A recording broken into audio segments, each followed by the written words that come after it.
Don't come back. Just live in the city. Don't come back. Don't ever come back. The grandmother in the dream looked at Amie seriously.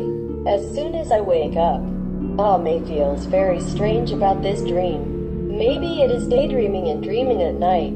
But really, since Amee came to the city to make a living, he did not go back for a long time. When I visited Grandma, she and her grandmother were dependent on each other. Grandma was her closest person in this world. As the saying goes, dreams and reality are the opposite. Maybe it's the grandmother's eagerness to return to see her. Amee thinks this way. Today is just Sunday. Amee is going to go back home to see her grandma. The train is not yet in the season of travel. Therefore, the train is a bit cold and the passengers are few. The mood of Amee's hometown is not reduced. When she looks out of the car in a daze, this time a figure comes to the opposite of Amee. The seat sat down. Oh, I'm sorry, little girl. The person who came is a large old man with white hair, but it looks like he is mentally embarrassed. He has accidentally run into Amee because he is holding a big bag. Amee did not care, responded mildly, nothing, old man. The journey back to my hometown is also close to 10 hours away. Amee is so boring to play with her mobile phone, and she also looks at the scene outside the window. The old man opposite is very enthusiastic and talks with Amee. Little girl, go back home? The old man asked with a smile. Amee nodded. Yes, I haven't looked back at my hometown for a long time. Some homesick. How old are you? Are you back home? The old man was suddenly asked, and then he laughed. I went to see my friends. But really, nowadays there are very few wanderers in big cities who are willing to return to rural areas. The life in big cities is indeed rich and colorful. The people are dazzled. Amee smiled, and her grandmother was her only relative in the world. How could she forget her roots? When the two chatted, they were silent again. The old man closed his eyes and his brows were locked.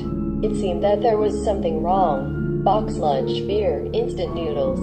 When the mealtime arrived, the flight attendants on the train started pushing food trucks to sell. Trouble for me to get a lunch. In the morning, hurrying to ride, Amee forgets to eat. And his stomach has been hungry and uncomfortable.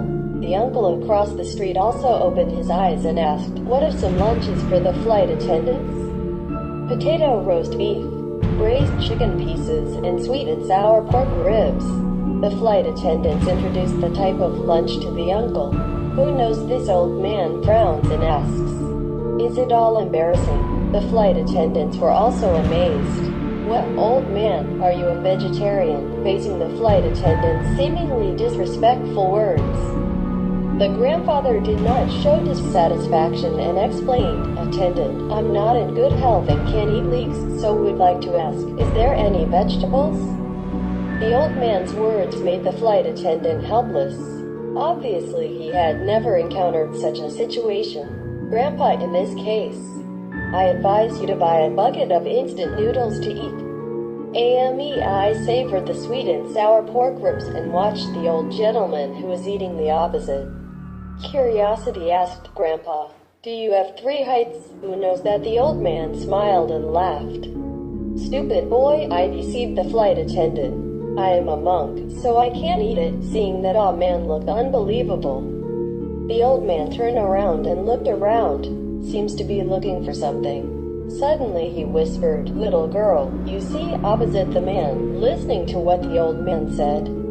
Amee looked over there. Is that the man wearing a black leather jacket? It looked quite handsome, and Amee thought, it's a thief. The old man suddenly came up with such a sentence. Amee nearly did not spit out the ribs in her mouth. What, thieves? Girl, little voice. The grandfather glared at Amee. His yin is black, his eyes are floating. His eyebrows are thick, and he will soon be on his way. Such a handsome guy would even be said to be a thief, and Amee couldn't accept it. If he was a teacher or a doctor, Amee would be acceptable. After all, the man looked angry.